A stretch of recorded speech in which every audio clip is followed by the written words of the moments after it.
하루가 시작됐고 아픈 곳 없이 건강하다는데 안도하며 그녀는 윗몸을 일으켰다.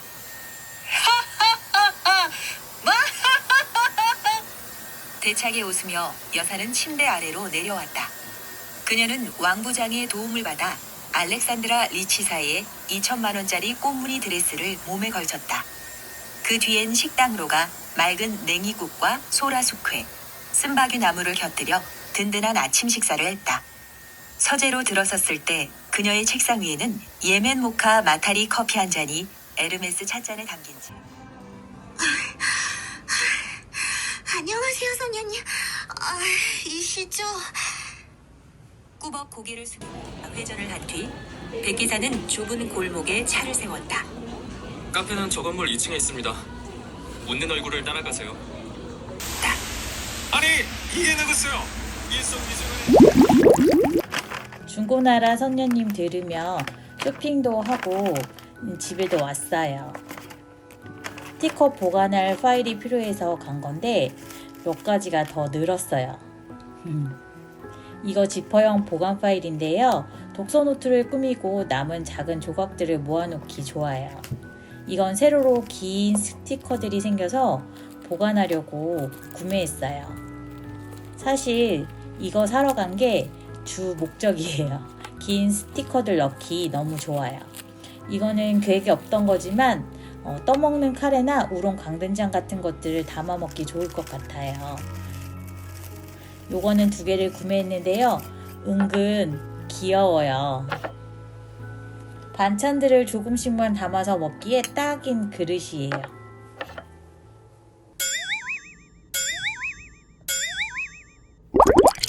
그러나 여러분, 방심은 금물입니다. 쇼핑이란 것은 오프라인에서만 가능한 게 아니니까요. 택배가 도착했습니다. 함께 풀어보실까요? 첫 번째 제품은 칼과 가위를 갈 수 있는 샤프너예요. 집에 있는 칼이랑 가위가 무뎌져서 고민하다가 구매해봤어요. 생각했던 것보다 모양이 조금 둔탁하게 생겨서 살짝 당황하긴 했는데요.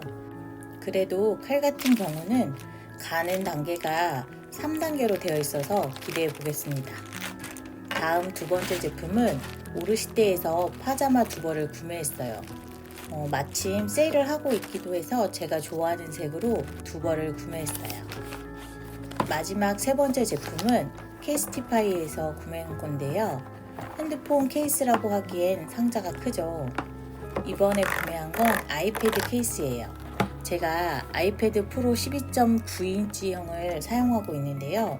케이스를 뒷면이 자력으로 붙는 것으로 사용 중이었는데 화면을 보면 집에서 이동하다가 모서리 부분에 스크래치가 생겼어요. 그래서 핸드폰처럼 전체 보호가 되는 케이스를 찾아보다가 구매하게 되었어요. 기대했던 것보다 아이패드를 잘 보호해줄 것 같아서 매우 만족스럽습니다.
지난달에 모은 교환권과 포인트들을 모아 그 다음 달에 항상 책을 구매하고 있는데요. 이번 달에도 책을 구매해서 오늘 책들이 도착했어요. 이번에는 책만 구매한 게 아니고 사은품도 선택했어요. 사은품은 잘 선택하지 않는 편인데 이번에는 필요한 게 있어서 반가운 마음으로 골랐습니다. 바로 데스크 매트예요. 마우스 패드랑 티 코스터까지 세트로 구성되어 있어요. 기존에 사용하고 있던 데스크 매트가 더러워져서 교체해야겠다고 생각하고 있었는데요. 책을 구매하고 결제하려는데 사은품 목록에 이게 있지 뭐예요? 선택하지 않을 수가 없었어요. 지금 사용하던 매트보다 세로 길이는 짧고 가로 길이는 같아서 더 편하게 사용할 것 같아요. 접힌 부분의 자국이 펴진 후에 교체해 보도록 할게요. 자, 그럼 본격적으로 이달에 구매한 책을 소개해 드릴게요. 첫 번째 책은 앤드루 포터의 소설 사라진 것들입니다. 저는 이번에 처음 알게 된 작가님인데요.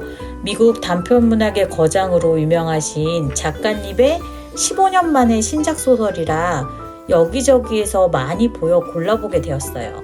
15편의 단편으로 구성된 소설집인데요. 책의 제목처럼 사라진 많은 것들이 등장한다고 해요.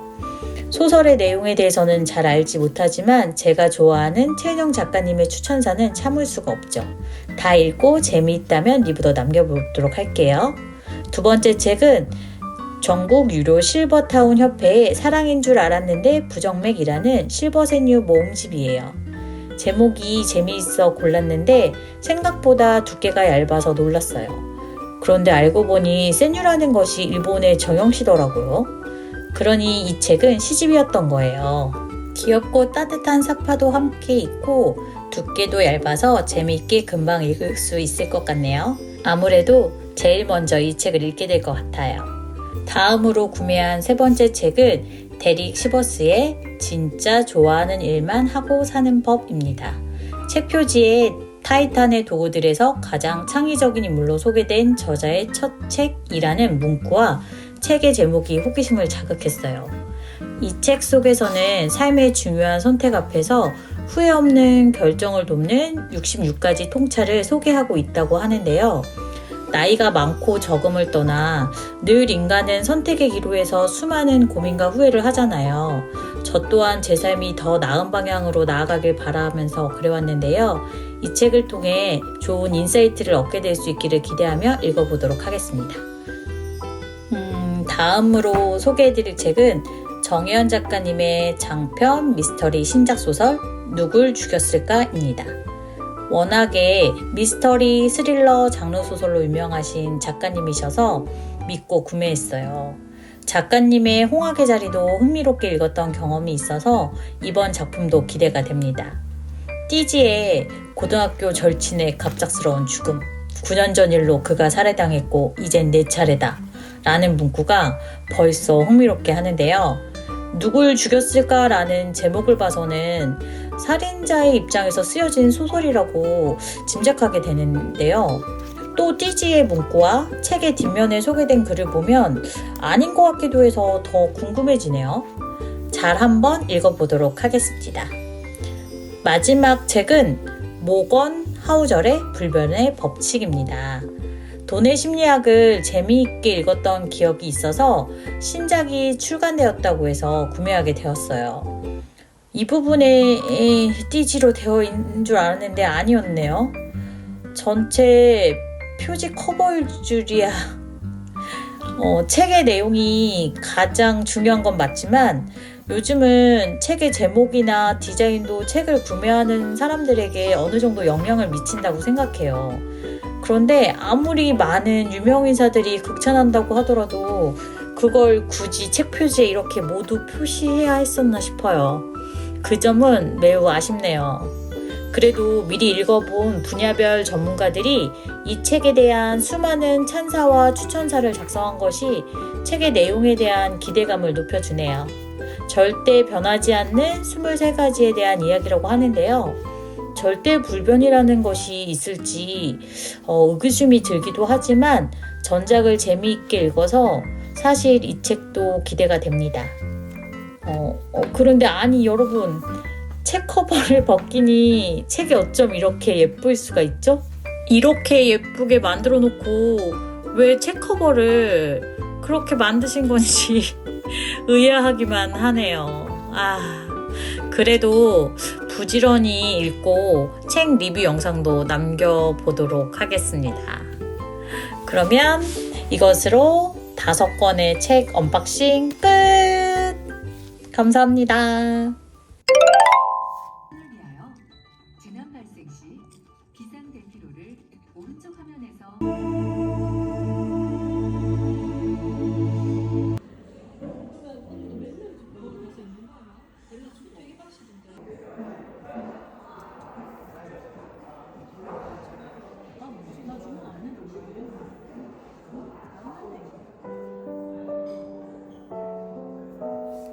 이 책은 일본의 사단법인 전국 유료 실버타운 협회에서 주최한 실버 생류의 입선작과 응모작을 모은 책이에요. 생류란 일본의 정형시 중 하나로 5, 7, 5의 총 17개 응으로 된 짧은 시로 풍자나 익살이 특색이라고 소개되어 있어요. 일본 책 느낌이 나게 왼쪽에서 오른쪽으로 책장을 넘기며 읽게 되어 있고요. 본문도 오른쪽 위에서 시작해 세로 읽기 형태로 되어 있어요. 내용은 제목에서도 알 수 있듯이 재미있는 내용들이 가득해요.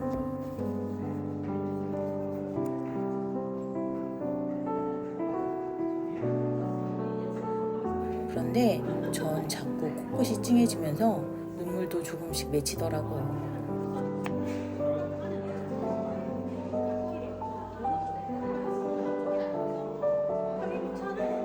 카페가 아니었다면 재미있으면서도 감동적인 글들이 많아요. 여러분도 기회가 되신다면 한번 읽어보세요.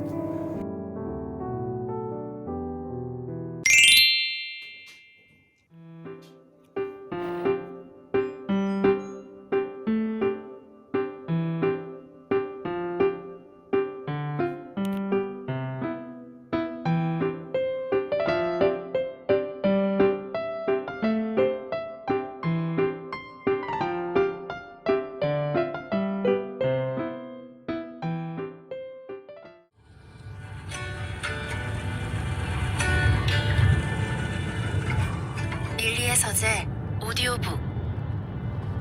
피아노? 참, 지금 이 상황에 피아노 학원이 뭐가 중요할까? 원래대로 돌아가지 못하면 어쩌나 걱정되어 죽겠는데 내 사정을 모르는 엄마는 말도 없이 학원에 가지 않은 걸 두고 계속 뭐라고 했다.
2014년도 재선시에 살고 있던 원택과 필진, 그리고 선혁. 이 세 사람은 같은 고등학교 2학년 친구들이다.